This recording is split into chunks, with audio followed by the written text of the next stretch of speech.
সুপ্রিয় দর্শক বন্ধুদের জন্য একদম সুখবর রয়েছে। তো যে সমস্ত বন্ধুদের বঙ্গীয় গ্রামীণ বিকাশ ব্যাংকে অ্যাকাউন্ট রয়েছে তাদের জন্য কিন্তু একদম গুড নিউজ রয়েছে। তো যে সমস্ত বন্ধুরা আপনারা বঙ্গীয় গ্রামীণ বিকাশ ব্যাংকের অ্যাকাউন্ট ব্যবহার করছেন তাদের জন্য কিন্তু এই মুহূর্তে সবথেকে গুরুত্বপূর্ণ যে আইএমপিএস স্টার্ট হতে চলেছে, তার সাথে সাথে এটিএম কার্ডের জন্য অ্যাপ্লিকেশন শুরু হয়ে গেছে। অর্থাৎ যে সমস্ত বন্ধুরা আপনারা Google pay, phone pay use করতে চান অবশ্যই কিন্তু আপনাদেরকে এটিএম কার্ডের জন্য অ্যাপ্লিকেশন বা আবেদন করতে হবে। এবং যে সমস্ত ভিএলই বন্ধুরা বা যে সমস্ত ব্যাংকের এজেন্ট যারা রয়েছে, অর্থাৎ যাদের বেশি পয়েন্ট রয়েছে, অবশ্যই কিন্তু আপনারা আপনাদের যে কাস্টমার রয়েছে তাদেরকে কিন্তু খুব সহজে কিন্তু আপনারা এটিএম কার্ড প্রোভাইড করতে পারবেন। আজকের এই ভিডিওর মাধ্যমে সম্পূর্ণ বিষয়টি আমরা দেখে নেব কিভাবে আপনারা এটিএম কার্ডের জন্য অ্যাপ্লিকেশন বা আবেদন করবেন। অ্যাপ্লিকেশন বা আবেদন করার পরে কোথায় আপনারা সেই এটিএম কার্ড পাবেন বা আপনাদের যে ডেবিট কার্ড আপনারা কোথায় পাবেন, এবং তার সাথে সাথে ডেবিট কার্ড পাওয়ার পরে পিন জেনারেট আপনারা কিভাবে করবেন তার সমস্ত প্রসেস দেখে নেব। যে সমস্ত বিজেপির অ্যাকাউন্ট হোল্ডার যারা আপনারা রয়েছেন, এবার থেকে কিন্তু প্রত্যেকেই আপনারা ফোন পে, গুগল পে এবং আপনারা ইনস্ট্যান্ট অ্যাকাউন্ট টু অ্যাকাউন্টে আপনাদের যে ফোন পে বা গুগল পে রয়েছে এই সমস্তের মাধ্যমে আপনারা ক্যাশ লেনদেন করতে পারবেন। অর্থাৎ অবশ্যই আপনারা কিন্তু ট্রানজাকশন করতে পারবেন।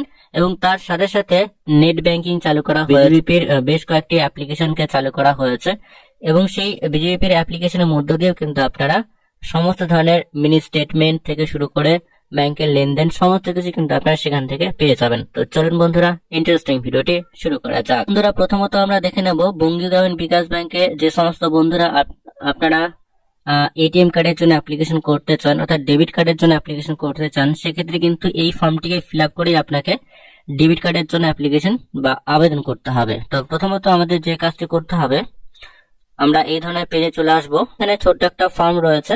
প্রথমত আমরা ব্রাঞ্চের নাম এখানে দিয়ে দেবো, যে ব্রাঞ্চে আমাদের অ্যাকাউন্ট রয়েছে সেই ব্রাঞ্চের নাম দিয়ে দেবো।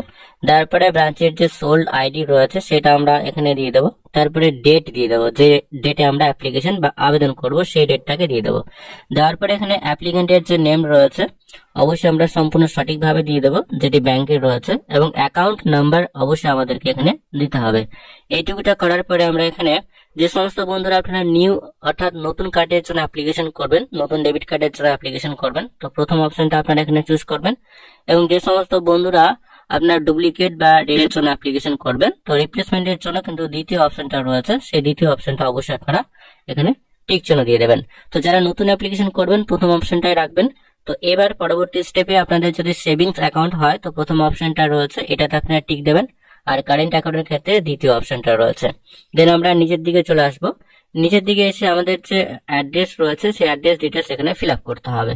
প্রথমত আমাদের পার্মানেন্ট অ্যাড্রেস রয়েছে, অবশ্যই আমরা আমাদের যে পার্মানেন্ট অ্যাড্রেস রয়েছে সম্পূর্ণ সঠিকভাবে আমাদের সেই অ্যাড্রেস এখানে ফিল আপ করতে হবে, কারণ এই অ্যাড্রেসে কিন্তু আমাদের এটিএম কার্ড বা ডেবিট কার্ড সেন্ড করা হবে এবং এখান থেকেই আমরা কিন্তু সমস্ত ডিটেলসটাই সম্পূর্ণ সঠিকভাবে ফিল করে দেবো।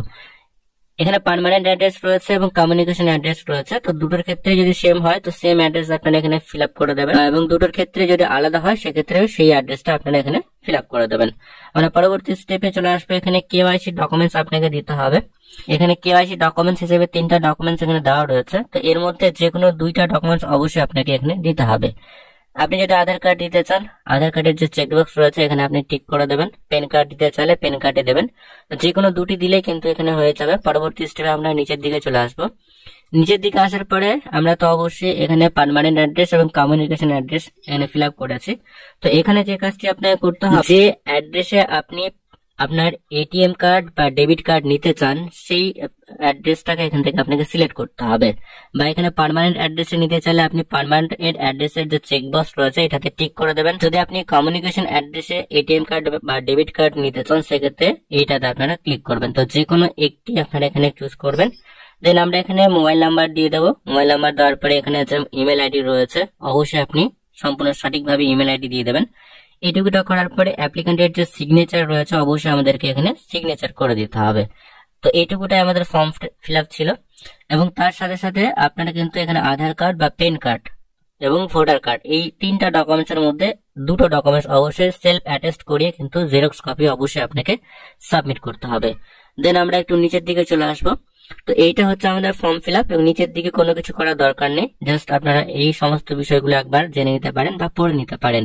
তো যে সমস্ত বন্ধুরা আপনারা এটিএম কার্ডের জন্য অ্যাপ্লিকেশন বা আবেদন করবেন, তো প্রত্যেকেই হয়তো আপনারা জানেন যে এটিএম কার্ড যদি থাকে সেক্ষেত্রে অবশ্যই কিন্তু আপনারা গুগল পে, ফোন পে অবশ্যই ইউজ করতে পারবেন বা নেট ব্যাংকিং চালাতে পারবেন। তো যে সমস্ত বন্ধুরা এটিএম কার্ডের জন্য অ্যাপ্লিকেশন করবেন, সেক্ষেত্রে এটিএম কার্ড পাওয়ার পরে আপনারা চাইলে কিন্তু সেই যে পিন নাম্বার খুব সহজে কিন্তু পিএনবির যে কোনো এটিএম মেশিনে গিয়ে আপনি আপনার পিন নাম্বার জেনারেট করতে পারবেন।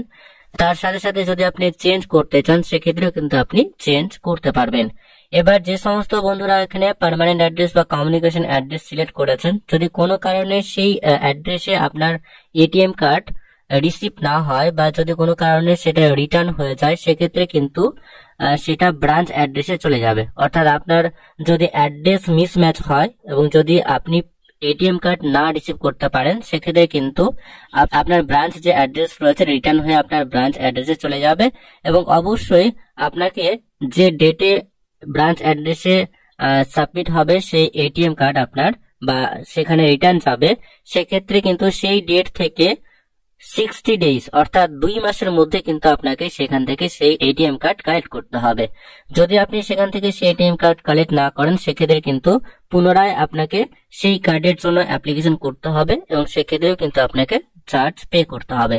তো বন্ধুরা খুব সহজেই কিন্তু আপনারা এবার এটিএম কার্ডের জন্য অ্যাপ্লিকেশন বা আবেদন করতে পারবেন। তার সাথে সাথে আইএমপিএস স্টার্ট হয়ে গেলেই আপনারা Google pay, phone pay, net banking এই সমস্ত ধরনের সুবিধা এবার বঙ্গীয় গ্রামীণ বিকাশ ব্যাংক থেকেই পেয়ে যাবেন। তো বন্ধুরা আজকের এই ভিডিওর মাধ্যমে খুবই গুরুত্বপূর্ণ একটি আপডেট, পরবর্তী বা নতুন আপডেট যদি আসে অবশ্যই আমরা আপনাদেরকে জানিয়ে দেবো। তো ততক্ষণে বন্ধুরা প্রত্যেকেই সুস্থ এবং ভালো থাকবেন।